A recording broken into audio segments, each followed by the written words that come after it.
reçois aujourd'hui M. Jack Sinzaera, qui est un analyste indépendant congolais. Monsieur Jack, bonjour et bonne arrivée. Bonjour, messieurs les journalistes. Alors, Jack, nous analysons aujourd'hui la question encore liée à l'insécurité qui prend toujours l'ampleur dans la province du Nord Kivu. Vous êtes sans ignorer que dans la nuit de vendredi, donc hier vendredi à aujourd'hui samedi, il y a encore 6 civils lâchement battus par les présumés rebelles ADF. C'est un territoire de Béni à l'est de la République démocratique du Congo. Pour commencer, M. Jack, comment d'abord vous analysez cette question, cette nouvelle tuerie de civils à Béni? En fait, nous déplorons l'inaction de l'armée. Parce que ça fait déjà, depuis le lancement des opérations, on a enregistré plus de 170 civils égorgés. Ouais. C'est qu'on comprend une légèreté au sein du pouvoir central. Les légèretés au niveau central, c'est-à-dire? Le président Tshisekedi, comme avec nous, nous avons lutté pour un changement et pour un Congo nouveau. Ça veut dire un Congo nouveau, c'était cette guerre nous imposée par, on ne sait pas qui, mais à complicité par le pouvoir central, depuis longtemps. Est-ce que, excusez un peu là parce que je ne suis pas d'accord avec vous, est-ce que le gouvernement central peut être en complicité avec les égorgeurs qui depuis un moment, vous savez, nous avons une armée professionnelle, hein? Pas professionnelle, je dirais, mais une armée qui a des troupes suffisantes dans le monde actuellement. Ouais. Ce que aujourd'hui, on doit tenir quand même compte des leçons passées. Il y a déjà plus de 7 ans qu'on est en train d'égorger nos frères à Béni et le gouvernement ne veut pas mettre en place des mécanismes pour mettre fin à cette guerre. Parce que ce n'est pas une guerre, mais on dirait peut-être c'est... Mais il y a des mécanismes parce que vous vous rappelez, la fois dernière, on a lancé des opérations. Mais rappelez-vous qu'on a lancé les opérations, mais il y a au moins, on a lancé les opérations et nous, notre côté, nous en tant que population, en tant que peuple, on a compris que le lancement des opérations par le chef de l'État et par l'état-major de la RD de FARDC était comme si un appel d'égorgement à ces égorgeurs qui continuent toujours de mettre en péril la population civile en ville, le territoire de Béni. Mais c'est tout à fait normal, vous savez que les ADF, ce sont des terroristes. Et quand ils subissent la pression de l'armée, c'est normal qu'ils viennent se décharger peut-être à la population. Cette terroriste, moi, vraiment, je mets en cause.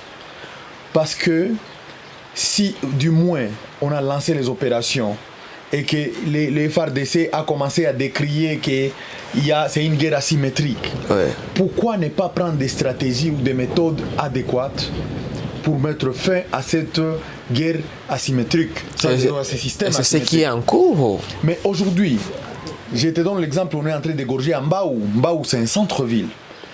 Ça veut dire que les FARDC doivent au moins mettre en place des méthodes, des techniques de guerre évoluées, révolues.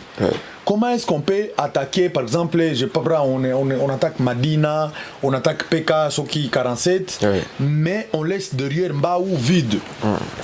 Et là, maintenant, c'est mettre la population civile en danger. Mais prenons quand même l'ampleur, la situation avec l'ancien gouvernement, avec Kabila. Parce qu'on n'a pas réussi à changer ces monstres-là qui a détruit le Congo.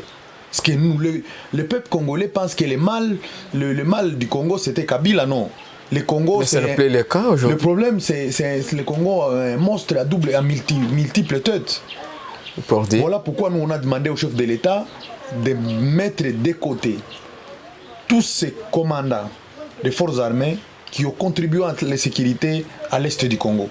Notamment. Mais par surprise aujourd'hui, c'est ces mêmes commandants qui sont à Béni. Ça veut dire maintenant que c'est une continuité des tueries qui s'accentue. Qu'est-ce qu'on veut donner comme message quand Tshisekedi est président? Il y a déjà dans moins de 2 mois 180 civils tués. Ça veut dire qu'il y a une complicité déjà au niveau central et qu'on ne veut pas mettre fin à cette péripétie, à cette guerre qui a ravagé notre population. Voilà. S'il vous plaît, Jack, analysons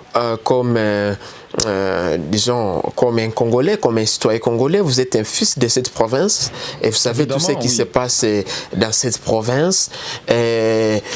vous dites qu'il y a une complicité entre le gouvernement central avec ce qui tient à Beni.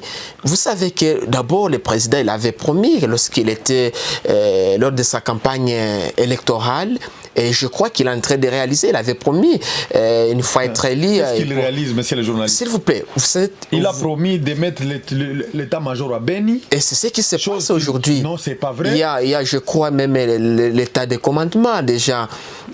Si vous voyez les chefs d'état-major d'ailleurs qui est à Beni, il y a la plupart, même une vingtaine de généraux. Demande-toi maintenant comment on continue encore de massacrer notre population. C'est là où il y a une question. Vous, comment vous analysez ça? C'est vrai, il y a des opérations qu'on a lancées pour traquer ces rebelles esquisés, mais après, je sais pas. Après, bien sûr, pendant qu'il y a les opérations, mais il y a encore ces rebelles qui viennent, qui détournent, s'il faut le dire dans ce sens, et utilisent les paisibles citoyens. Bon, en fait, c'est l'inefficacité de l'armée, comme je l'ai dit précédemment, oui. Et que le gouvernement, parce que l'armée nationale doit prendre des méthodes révolues. Ça veut dire quoi? Ça depuis longtemps qu'on nous parlait d'une guerre asymétrique. Cette guerre asymétrique, il n'y a pas d'autres stratégies ou d'autres méthodes à mettre en place pour finir avec avec ces tueries. Voyez-vous que depuis qu'on a tué le colonel Mamadou Ndala, il s'est suivi de l'assassinat par poison du général Baouma, dont dit paix à son âme. Est-ce que voyez-vous qu'il n'y a pas une complicité là-dessus? Mais on demande aujourd'hui au gouvernement, parce qu'aujourd'hui, les gens du FCC, ils ont contribué à cette guerre. Mais vous n'avez pas quand même de preuves. Les preuves, c'est qu'ils ont été inefficaces, monsieur le journaliste. Quand on tue dans ton propre pays, je me rappelle du langage de l'ex-président Kabila lorsqu'il nous avait réussi au musée du gouvernorat. Il dit, mais cette guerre, je ne connais pas où est-ce qu'elle a commencé. À l'époque, j'avais 15 ans. Et donc, il nous montre maintenant l'inefficacité du pouvoir. Les ADF sont là depuis 1986. Et depuis 1986 jusqu'à 2010, ils n'avaient jamais commencé à faire des crimes comme ils le font maintenant. Mais là, pourquoi? Et puis, Baouma a chanté de victoire à victoire, de Madina jusqu'à PK-47, jusqu'à Bataling, jusqu'à partout, il a éradiqué des ADF. Les égorgeurs ne se sont jamais prononcés jusqu'à aujourd'hui. Parce qu'aujourd'hui, on ne sait pas ce qui tire réellement. Ces mythes qui se cachent autour de cette forêt de Mayangose, autour du long de la rivière Semouliki de Mbao jusqu'à Batalingue, on ne comprend pas. Mais néanmoins, est-ce que si on peut tracer, les ADF sont aussi au pied du mont Rwenzori, mais pourquoi pas on ne tue pas à Mutwanga? Pourquoi on tue seulement vers Mbao, vers Beni Mbao, vers Oicha, Batangi, mais ça c'est à l'intérieur, c'est normal. Et autre chose. Ouais. Mais je te retrace un peu la cartographie des ADF. Les ADF, ils commencent par Kassindi, ils passent par Muramba, ils passent par les collines, la chaîne des montagnes qui se croise avec Rwenzori. Oui. C'est que dans ces contrées-là, on n'a jamais entendu parler des gorgeurs. Jusqu'à Mutwanga, jusqu'à Mwenda et consorts.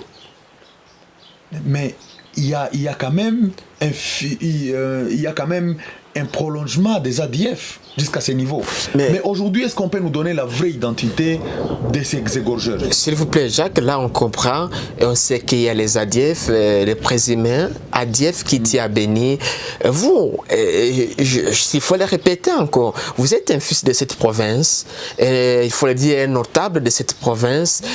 Et qu'est-ce qu'il faut quoi concrètement? Quelles sont les pistes de solutions pour arriver à mettre fin complètement à ces rebelles ADF? Il faut quoi concrètement? Quelles sont les pistes de solutions que vous proposez? En fait, c'est concrètement, ça veut dire quoi? Ouais.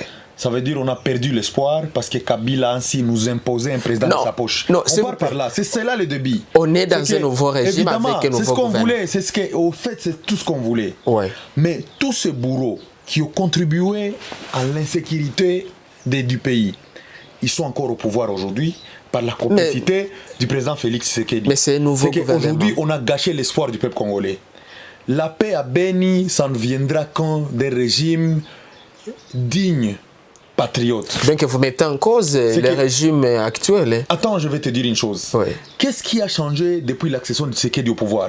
Nous croyons que finir la guerre à Beni, c'est seulement que le FARDC prenne des Kalachnikov, des mortiers et explose. Il y a la gratuité. C'est pas cette question. Vous aviez suivi comme le discours avec les réalisations de ces pays. Vous savez, avec ces pays, nous avons beaucoup de problèmes. Je te donne l'exemple. Nous avons des services de sécurité incompétents. L'ANER qui est inefficace, la DGM inefficace. L'ancien, je sais pas, l'ancien service, c'est quand même... Ce sont des services d'appui. Non, ce n'est pas l'ancien, ça continue. À l'époque de Kabila, on demandait à chaque citoyen pour l'achat des documents de voyage 3 000 francs d'excédent.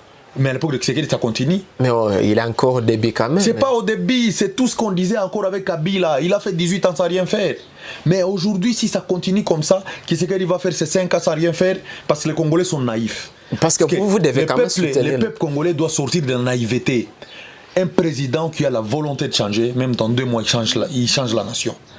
Aujourd'hui, l'histoire des passeports. Quand on est en train de livrer les passeports aux plus offrants, pourquoi pas un ADF ne peut pas acheter un passeport? Parce qu'il n'y a pas de service compétent. C'est juste parce qu'on attend $300 pour livrer un passeport. S'il vous plaît, si le président Tshisekedi était un président patriote, qui aime aboutir à un changement. C'est un patriote quand même. Et arrête ça. Vous aviez suivi quand son discours. C'est un fanatique, c'est un sentiment, c'est un opportuniste. Non, s'il vous plaît, non. J'assume, je prends mes mots, j'assume. S'il vous plaît, pourquoi, Jacques. Monsieur le journaliste, aujourd'hui, on a fait la lutte avec Etienne Tshisekedi, le vieux père à son âme, les patriotes. Mais Félix, il se plaignait toujours de ses prix de voyage à l'intérieur du pays. Félix se plaignait des prix des passeports à l'intérieur du pays. Félix se plaignait des mécomportements d'agents de la DGM et de services d'appui à la sécurité nationale. Mais aujourd'hui, ça continue. Je te donne un exemple. La DGM, avec tous ces monnayages qui s'y passent, Kassindi, c'est la porte des ADF. Mais quand même, on ne peut pas finir ça à 1 minute quand même. Si la DGM, attends, je vais te dire. Oui. Si la DGM travaillait efficacement avec patriotisme et amour, c'est que les ADF vont finir dans moins de 2 mois. Si l'ANER travaille pour le pays, pour la sécurité nationale, pas pour tracasser le peuple, ça va finir. Mais comment est-ce que vous voulez que l'armée attaque les ADF et pourtant il y aura des infiltrations? Parce que l'armée est là pour tirer avec des kalachnikovs, des mortiers, comme je l'ai dit.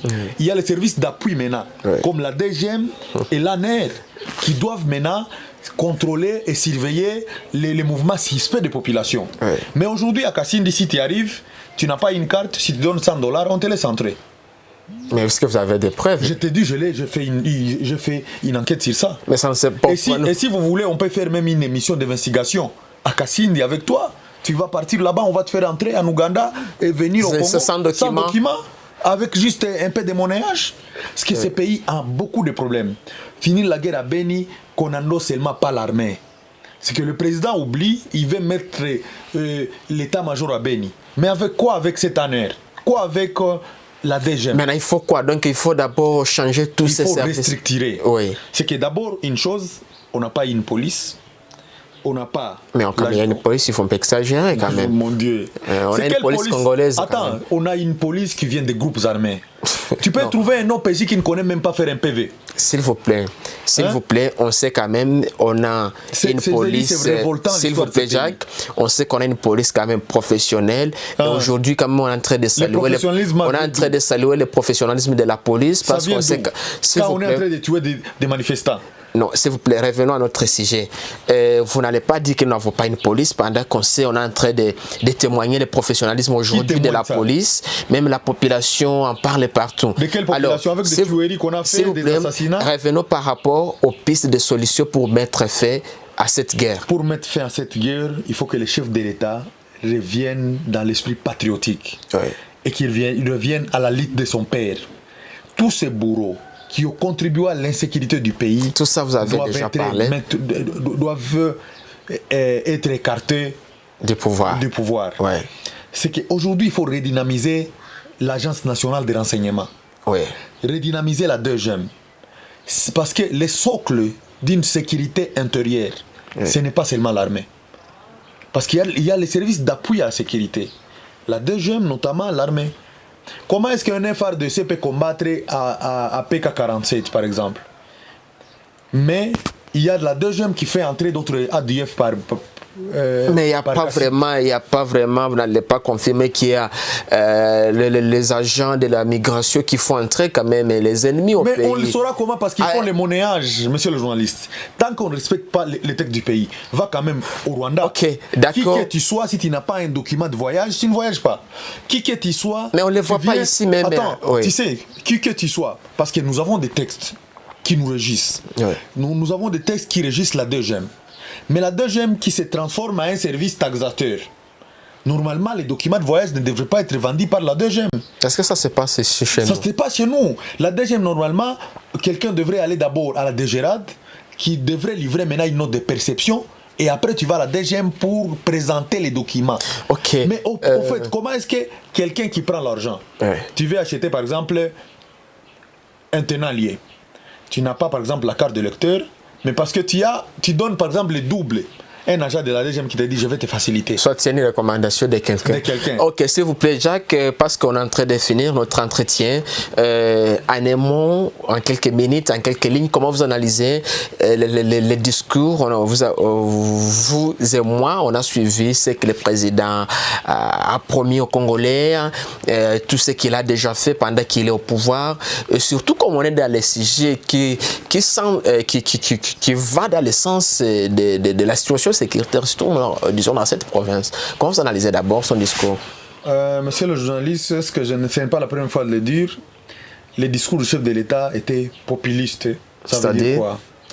Ça veut dire que le chef de l'État n'a pas compris les problèmes, le socle du problème du Congo. Aujourd'hui, le peuple congolais vit dans une corruption exagérée, la tracasserie. Mais il doit lutter contre ça. Il n'a pas fait. Qu'est-ce qu'il a fait? Ça fait déjà 8 mois.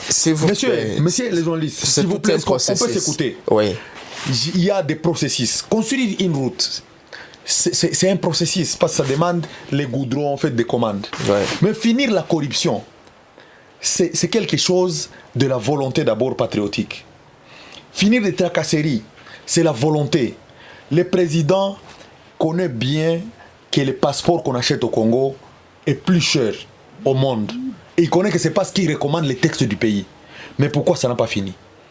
Le président, comme il est là, il connaît que le prix de l'avion au Congo ne doit pas prendre jusqu'à Kinshasa $340. Il connaît. Mais pourquoi il n'a pas changé? Et Goma Kinshasa, c'est combien? C'est ça que j'ai dit. Goma Kinshasa, $340. Et pourtant, Dubaï Kigali, aller-retour, c'est $380. Mais comment est-ce qu'on veut vivre dans un système démagogue? Parce que le président ne doit pas nous nourrir des discours quand même. On doit voir les actions. Et c'est ce qu'il est en train de faire. Et ces actions, ça ne doit pas prendre... C'est cette naïveté que j'ai dit, ça nous a pris 18 ans avec Kabila. Parce que les Congolais disaient, Muchungetu, attendez, il va réaliser. Mais jusqu'à quand? Espérons que ça ne sert pas les cas. Parce qu'il y a des choses... Aujourd'hui, je t'ai dit, nous payons le courant le plus cher au monde, et pourtant, dans la nomenclature nationale, ce n'est pas ça. Qu'est-ce que lui a fait de ces bourreaux qui sont en train de voler le peuple? Ou soit il est aussi complice, il veut s'enrichir au dos des Congolais. Il est encore en train de... Le président a déjà une année aujourd'hui. Mais qu'est-ce qu'il a fait pendant une année? Voilà la raison pour laquelle que les gens disent qu'il est marionnette de Kabila. Parce que tant qu'il ne devra prendre en cause ce qu'était son père. Parce que le papa Étienne Tshisekedi avait tout refusé pour les sociales des Congolais. S'il vous plaît, quand vous n'allez pas ignorer de toutes ces réalisations, voilà, de certaines réalisations. Comme quoi, par exemple, il y a déjà là, il y a la gratuité. Je te rappelle que la gratuité, attends, il y a tout ce qu'il a laissé pendant pas plus tard qu'avant-hier, les directrices et directeurs d'école ont invité les parents et ont demandé aux parents de payer. Ce sont des cas isolés. Ce n'est pas isolé. Parce que pourquoi il n'a pas pris le temps d'y travailler? Et comment est-ce qu'il va y travailler avec ces inspecteurs qui sont là avec... Parce que moi je te dis, un changement, c'est comme le tourbillon. Vous l'aviez même attendu qu'il a dit que lui-même il ne s'imagine pas de l'ampleur que cette gratuité a eu au pays, parce que tout le monde apprécie ça. Je te dis maintenant c'est populiste, parce qu'aujourd'hui je te dis, il y a les parents qui subissent maintenant des pressions. Selon vous, l'actuel président, ce n'est pas le président, permettez-moi pour la tautologie, que les Congolais attendaient? Évidemment, c'est pas lui. Et il est conscient qu'il n'est pas vraiment ce qu'on entendait. Et pour nous, moi je te dis, nous on a cassé de champagne lorsqu'on a proclamé Félix Tshisekedi. Parce que pour moi, célébrer sa victoire, réussite, évidemment, parce qu'on croyait qu'il porte le sang du grand vaillant Étienne Tshisekedi, paix à son âme. Malheureusement, c'est le contraire. Il vit dans la quinoiserie là de dire je voyageais, je fais ceci et consort. Ce n'est pas cette question. Parce qu'ils doivent jouer. On parle, c'est la parole en action. Aujourd'hui, il y a des tracasseries à l'intérieur du pays. Il ne se rend pas compte. Et aujourd'hui, avec ce système de Tshisekedi et ses acolytes, c'est un système de pillage.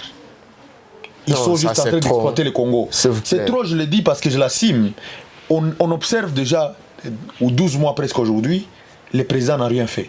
Mais c'est vous qui le dites quand même, il y a les gens qui s'allient les réalisations. C'est le fanatisme, c'est pas le patriotisme. Ils sont tous des Congolais, ils sont Congolais, et ils savent ce qui se passe au pays. Il y a ce fanatisme qui tue le Congo. Et c'était comme ça toujours avec Kabila. Au lieu que les gens voient les choses de bon côté.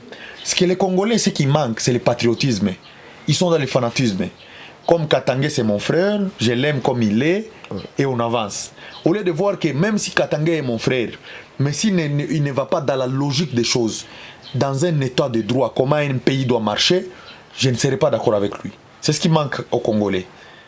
Et les Congolais sont égoïstes. Comme il sait que je suis près de Tshisekedi et je mange là-bas, tout ce qu'il fera, ça sera bon pour moi. Mais voyez-vous, est-ce qu'on doit vivre dans un pays où on a tué 170 personnes, on commence à glorifier quelqu'un? Quelqu'un qui nous promet la gratuité sans prendre des mesures nécessaires pour en aboutir? Mais quand même, il y a l'ampleur, il y a une réussite totale. Évidemment, nous on a encouragé, on encourage. C'est une différence avec Kabila. Il a pris quand même le courage de parler de cette gratuité constitutionnelle. Et ça s'observe. Mais le mal, c'est que il n'a pas. Mais une autre réalité, c'est que Tshisekedi peut avoir la volonté. Mais dans son entourage, il n'y a que des voleurs qui veulent juste engloutir ce pays. Mais parmi l'entourage, là, c'est ceux qui de nouveau n'allaient pas peut-être encore pointer du doigt que ces gens auraient travaillé avec le régime sortant parce qu'ils sont de nouveau là et ils veulent accompagner le président à réussir son mandat. Bon, le régime nouveau, je ne dirais pas parce que si les FCC aujourd'hui détiennent tout le gouvernorat du pays, détient la primature, et la majorité des ministres, on ne dira pas quand même qu'ils gouvernent avec les gens qui ont partagé une même philosophie. Non, vous ne pouvez pas ignorer quand même qu'on est dans un gouvernement de coalition. C'est tout à fait normal. Cette coalition, elle vient d'où? Ce n'est pas la volonté du peuple, c'est les arrangements personnels d'égoïstes. C'est tout ce qu'on peut qualifier, mon monsieur le journaliste. C'est bon, monsieur. Et pour mettre fin à cette situation de Beni, le peuple congolais doit prendre conscience. C'est que la naïveté du peuple congolais, c'est d'accepter cette configuration politique nous imposée par le malfaiteur et le bourreau Kabila et qui va continuer jusqu'à nous appauvrir, jusqu'à engloutir notre pays au lieu que le peuple prenne conscience. C'est tout ce que je peux dire. Merci beaucoup, Monsieur Jack. Nous sommes pratiquement à la fin de cet entretien réalisé depuis la ville de Goma. Merci d'avoir participé. C'était un grand plaisir pour nous. Merci aussi, c'est moi qui vous remercie. Merci, chers téléspectateurs, chers internautes, de nous avoir suivis. Gardez l'écoute. On se fixe rendez-vous demain pour un nouveau, pour un nouveau numéro, pour un nouveau invité. Merci et nous vous disons bye bye.